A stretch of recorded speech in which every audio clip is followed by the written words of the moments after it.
आज हम लोग बात करेंगे कंटिंजेंट कॉन्ट्रैक्ट्स के बारे में, जो कि section 31 of the Indian contract act 1872 में डिफाइंड है। सबसे पहले हम लोग इसकी डेफिनेशन देख लेते हैं। तो सबसे पहले इसकी डेफिनेशन ये है कि a contingent contract is a contract to do और not to do something if some event collateral to such contract does और डज नॉट हैपन। देखो, ये जो कॉन्ट्रैक्ट होता है ये पूरी तरीके से फ्यूचर बेस्ड होता है। प्रोमिसर अपना ऑब्लिगेशन तब परफॉर्म करता है जब उसकी कही हुई बात अगर फ्यूचर में होती है, then the promisor performs his obligation. ऐसे समझिए कि मान लीजिए ए ने बी से कहा कि अगर तुम्हारा हाउस फ्यूचर में जल जाता है तो मैं तुम्हें 10,000 या 20,000 रुपए दूंगा।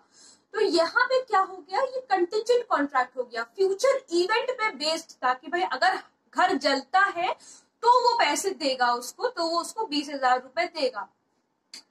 एग्जाम्पल्स जो होते हैं वो कंटिंजेंट कॉन्ट्रैक्ट्स के, जैसे जो हम इंश्योरेंस कराते हैं कि भाई अगर हमारी गाड़ी का जैसे हम इंश्योरेंस कराते हैं, हेल्थ इंश्योरेंस कराते हैं, ये सब एग्जांपल्स होते हैं कंटिंजेंट कॉन्ट्रैक्ट्स के कि फ्यूचर में जैसे कार का इंश्योरेंस कराते हैं कि अगर एक्सीडेंट हुआ तो वो आपको रिकवर करके देंगे, वो ये फैसिलिटीज देंगे। वो हर एक इंश्योरेंस अलग अलग होता है, किस हिसाब से आप कराना चाहते हो वो आप पर डिपेंड करता है।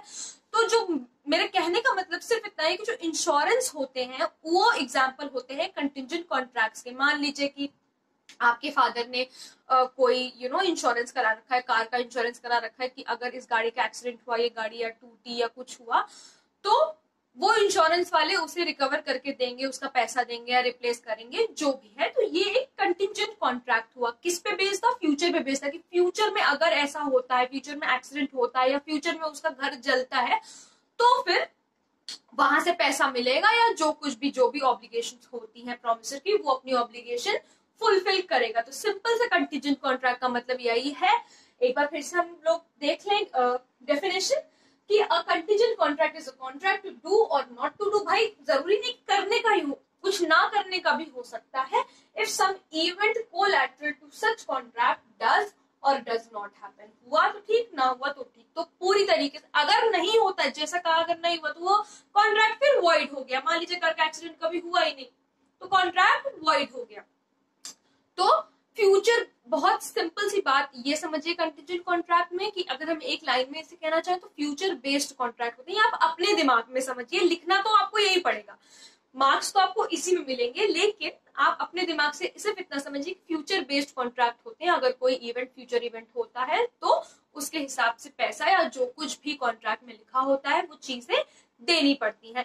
सो यार, this is all for today's video. अगर आप लोगों को कोई प्रॉब्लम हो तो please let me know in the comment section. और कंटिंजेंट कॉन्ट्रैक्ट पे अभी और भी वीडियो आएगी, बिकॉज इसमें ये अभी पूरा नहीं हुआ है, इसमें और भी चीजें हैं जो आप लोगों को समझनी है। वो मैं मोस्ट प्रोबेबली कुछ दिनों, कुछ नहीं आए, मैं पूरी कोशिश करूंगी कि मैं कल तक वो वीडियो भी पोस्ट कर दूं। और अगर आप लोगों को कोई प्रॉब्लम हो तो please let me know in the comment section. और अगर मुझे आप लोग ये भी बताइए कि आप लोग कौन से टॉपिक पे वीडियो देखना चाहते हैं। Thank you so much.